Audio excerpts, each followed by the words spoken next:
کوئی بھی طوفان آ جائے، کوئی بھی سیلاب آ جائے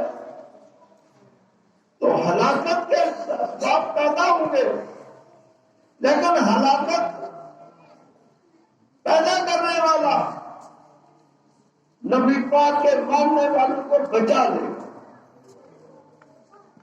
یہ گرنٹی ہماری ہے۔ اگر ہم نے قرآن سے منہ پھیر لیا، جب پوری دنیا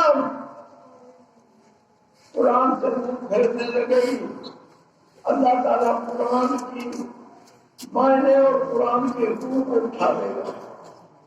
قرآن کے روح کے ساتھ ہی نبی پاک کا روح لازم اور نور ہے، وہی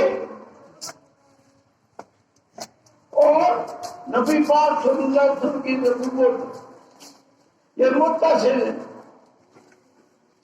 اس لیے کہ جب قرآن آیا تو اعلان ہو گیا آپ نبی ہیں۔ جب تک قرآن نہیں آیا تھا نبی ہونے کا اعلان نہیں تھا، آپ موجود تھے۔ آپ کے بچپن میں